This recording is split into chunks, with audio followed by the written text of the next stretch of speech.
Okay, good evening. Andito tayo sa Rizal Park, sa may San Pedro Square, kung saan located yung pinaka-humble gym natin doon, humble stage.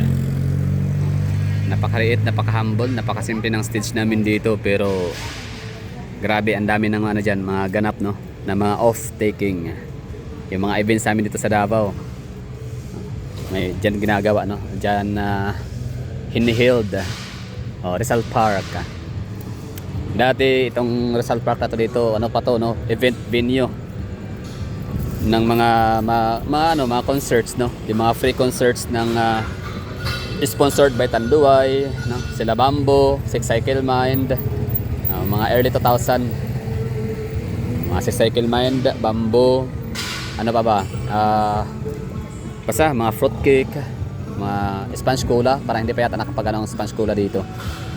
Sila Kitchinadal, nakapunta na ba dito? Parang hindi rin, basta yun lang, mga banda-banda dati, sikat naman yun, mga 2005, 2006, 7, 8, 9, 10, mga ganong mga time, mga taon, So dito yun ginaganap sa stage, dito sa Rizal Park. Hindi pa yan, wala pang ganito, wala pa yung tent na yan, bubong na tent, giant tent. So kanina meron ditong siguro event. Siyempre March 1, siya, araw ng Davao magsisimula, kasi siya, birthday month of birthday month, yan ang may nakalagay, Miss 88 years strong, March 2025. 88 years strong, one Davao. So number 1, it's misa pasasalamat. Okay, meron silang misa pasasalamat kanina. Meron silang hulagway sa araw ng Davao City Information Office. Okay, puntahan siguro natin yung City Information Office bukas o sunod na araw. Diba? So month long talagang celebration namin dito, January 1 March 1 hanggang sa March 31. Hulagway sa araw ng Davao, March 1 to March 16, March 1 to March 31 naman, araw ng Davao Fair. So anong meron dyan sa Davao Fair na yan? 9 AM Magsaysay Park. Okay, puntahan natin yan minsan. Tapos sa araw ng Davao, okay, sa March 2 naman bukas, Rondal Sayaw sa araw ng Davao. Elimination, okay. So competition pala siya, Daaraw, yan? The Annex Event Center is in City Davao. Doon ang i-held yung event. Kondiman at Harana sa araw ng Davao. Sa may naman to, March 2, March 10, March 9, March 10 is in City. City Mall of Davao. At lang. City Mall? May City Mall ba tayo? City Hall, sorry. City Hall of Davao. Okay. Araw ng Davao sa distrito, March 3 to March 8. Distrito, Barangay Malabog. Okay, sige, basahin nyo na lang dyan. Bunawan, Proper, Baganihan, Crossing Bayabas, Talomo Proper, and SIR James. Okay, March 6 to 8 naman ay Davawin niyo ako, Bangkirohan Palengke walking tour. Kasi magwo-walking tour doon. Okay, Davawin niyo ako, Davao History, 9 AM People's Park. Sige. So lahat yan magaganap sa 6 to 8 ng Marso. Tapos ang Conferment of Dato Bago Awards, March 7. Ayun yung dito, schedule. Rondal Saya, okay, Motya ng Davao, March 9. The preliminaries sa lugar is in City Davao. Annex event, Merkado Davawin nyo, okay, araw ng mga empleyado, Pasidongo, Garbo sa Davao, March 13. March 13 to 15 naman, Davao niyo ako History, okay, People's Park ulit. Heritage Walking Tour, okay, araw ng Davao Invitational Basketball Tournament, 13 to 16, Bangkirohan. Konsyerto Davawin nyo sa March 14, dito yan, San Pedro Square, Mutya ng Davao. The Grand Coronation sa Joseph Gym, March 15. Parada Davawin nyo. Ayun na, yung pinaka big event dito sa Davao City sa araw ng Davao. So, Rojas to San Pedro Square. Yan yung mga na ma-float pa rin, no? So ang Davao City, makikita mo lang naman talaga ang karangyaan, yung parang masasabi mong ano na napakayaman ng Davao, napaka progressive, no? Kapag kayo pupunta sa mga commercial business area, no? For example, yun ang Along Bahada or GP Laurel Avenue, doon mo makikita yung ano, no, yung sign of prosperity ng Davao City. Oh, pag pupunta ka naman ng ano, bandang mga Lanang, yun na nga, no? Lanang area, Buhangin. Saan pa? Poblacion District na rin, no? Sa may CM Recto, Rojas. So doon mo makikita yung ano, no, sign or indications of Davao City's prosperity. Kasi nga may marami mga IT parks, mga financial hub area, mga gano'n, di ba? Mga Ramon Magsaysay or Yango rin, no? Or ano, Chinatown area. So doon makikita yung ano, yung sign and the indications of prosperity ng Davao City. Pero kapag pupunta ka ng ano dito sa aming pinaka-stage, yan, pinaka-city hall. Seryoso, wala kang idea na ganyan pala kayaman si Davao City. Oh. Wala kang ka-idea na, alam mo yun, one of the wealthiest city in the Philippines, ang Davao City in terms of assets and GDP. So ano, top 5, I think top 5 or top 4, no? Alongside with Taguig, Makati, Quezon City, Taguig, and di ko na alam kung sino pa yung isa. Basta pasok Magic 5 ang Davao City. So pag dito ka sa ano, City Hall, yan, dito sa City Hall Drive namin dito sa aming San Pedro Square, kitinam yung stage namin. Ito na yung pinaka-entablado namin dito. Diyan si speech yung ano namin, mayor, di ba? At dito sila nagpa-flag ceremony. Ito yung ano namin, flagpole, di ba? Diyan sila nagpa-flag ceremony. So itong lugar to dito, wala kang ano dito makikitang ano, yung karangyaan, lavishness, di ba? Yung too much spending ng City Government of Davao para pagandahin, di ba? Pabonggahin ang disenyo ng ano, ng City Hall. Wala kang makikitang ganun. Ano lang talaga, napaka-normal lang talaga na gusali. Ito yung City Hall namin, panigurado mas ano pa dito, mayroon pang mga mas malaki pa yata ang mga barangay hall ng Holy Spirit ng Quezon City. Mas malaki pa yata ang barangay hall ng Payatas. Di ba? No. Ganyan lang kasimple ang Davao City. Hindi talaga dito lavish or ano, masyadong bongga, no?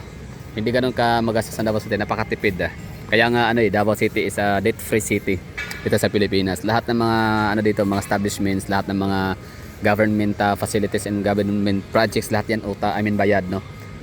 In cash. And ibig sabihin hindi siya loan. Yung underground cabling namin dito, 'di ba? Isa yan sa pinakamahal na project talaga ng isang LGU, pero dito bayad siya. So debt free ang Davao City dahil nga sa napaka wise spender ng ating LGU sa Davao City.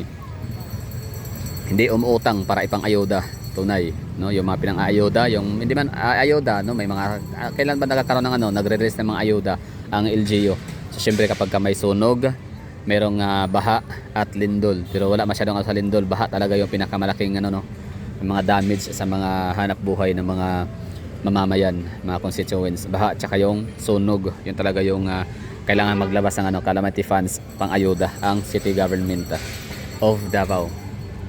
So yung ngayon, yung administrasyon natin, puro sila, wala namang baha, wala namang bagyo, wala namang lindol, wala namang sunog, walang pandemic, pero merong ayuda, no? So umutang sila. Or di ba magkautang-utang ang Pilipinas for the sake of ayuda na makakagalaw naman lahat na makapaghanap buhay naman sa lahat talaga, sana dapat. So pwede sa bigyan ayuda yung mga senior citizen, mga PWD, hindi makapagtrabaho, may walang makamay, ano pa man, di ba? So yan dapat bigyan ng ayuda. Priority sana dapat, di ba? At hindi ipopolitika, hindi lagyan ng mga mukha, no, ng mga politician ang mga balot ng mga balot packs or mga grocery packs or mga balot ng mga items, grocery items. O yun lang, ito yung namin dito, stage. So Davao City. So happy 88th birthday from cityhood. March 16, 1937 ang aming cityhood dito, no. So So ilang taon na siya? It's 88 years old. So ngayon, if you're watching this coming from different cities, if you're from Iloilo City, if you're from Cebu City, if you're from Catbalogan City, Calbayog City, Legazpi City, Daraga, I mean, hindi kasamang Daraga kasi hindi siya city. Sorsogon City, if you're coming from Tacloban City, Ormoc City, Lapu-Lapu City, Mandaue City, let me know in the comment box, no? Taga Bacolod City. Bacolod City, alam ko yun eh. Parang pinanganak sila as city or cityhood ng Bacolod City, ano yun, 1939. So ano lang, parang ang difference is 2 years lang na tanda ni Davao City kay Bacolod City. Which is okay lang din naman kasi mayaman din naman ang Bacolod City. Isa rin sila sa pinaka most promising and the fastest running city sa Pilipinas. Next to mga mayayamang mga syudad sa Pilipinas. Basta first class highly urbanized city ang Bacolod City. Ito yung itsura ng namin to, City Hall ground. So wala kang makikitang bakas ng karangyaan sa aming syudad. So hindi siya yung masyadong maarte ang mayor namin dito, hindi maarte. Hindi magarbo gano'n, no. So, for example lang yan, meron akong prof. Sometimes nung panahon ni Digong as president, merong doon merong syempre parang part of culture kasi natin or parang part of parang tradisyon, no? Tradisyon na sa Pilipinas sa Malacanang na every speech talaga meron talaga yung red carpet. Diba? Kahit sa ang lugar man, basta mayroong speech ang presidential or presidential speech. So, meron talagang red carpet. No? For example, mga inauguration, mga gano'n. No? So, basta meron akong nakitang video na sinabi ni Digong na wag na maglatag ng carpet. Nakita niya, wag na, di na kailangan red carpet na yan. Ano ba yan? Binili nyo ba yan? Magkano ba yan ganyan? Sayang lang. Di sana binila na ng pagkain para pang merienda sa lahat, parang gano'n, no? So, ganon. In short say, itong mga Duterte, kita nyo naman sa mukha nila, no? Sa pananamit, forma, na talagang hindi mo sila makitaan ng mga mamahaling mga brilyante, mga mamahaling jewelry, di ba? Mga diamante, sa kailang mga braso, leeg, di ba? Sa katawan, wala sila mga luxurious items. Sabihin nyo na baka, kasi pakitang tao, no? Hindi nila pinapakita sa camera, pero off cam, yan, may mga magamit na mamahalin tsaka lang sinusuot. So sige, sabihin natin yon. So parang hindi naman natin narinig itong mga pamilyang Duterte na panay punta sa travel abroad. Para pansin ko hindi talaga yan mahilig mag-abroad. Pupunta yan si Digong siyempre sa ibang bansa kasi state visit. Si Sara Duterte naman nitong huli na masyal sila ni Kitty Duterte sa Japan. So hindi naman big deal ang Japan kasi ibig sabihin kahit normal lang na empleyado sa Pilipinas, di ba? Mga mga middle class earner, pwede namang pumunta ng Japan. Dami ko kakilala, di man mayaman pero nakapag Japan. Basta may pamasahe lang, di ba? Parang may yata merong yung package na 20, 30,000, 40,000, basta gano'n, no? May mga travel and tours 5 day and 4 nights, parang gano'n, no? Makapag Japan ka na. So hindi siya big deal, no? So talaga ang pinaka social itong pupunta ng US, di ba? Iikutin ang buong mundo. Sino bang nakagawa nun? For example, si Vice President Leni Robredo, although mayaman din naman talaga siya, no? Mayaman naman talaga si Vice President Leni Robredo. Kaya afford niya rin mag-ikot-ikot. Pero itong nakakapagtataka si Estela Quimbo na lang pag-usapan natin ng First District, First District ng Marikina or Marikina, representative ng Marikina, si Estela Quimbo, di ba? Magkano lang sahod ng magkano ba ang sahod ng congressman? 300,000. Di ba? Bakit afford niya bumili ng mga milyones na mga patek na relo, di ba? Mga Rolex, sana all, di ba? Mga luxury bags, mga grabe, no? High end. Di ba? Basta mga milyones. Dinaig niya sila Marian Rivera and Heart Evangelista.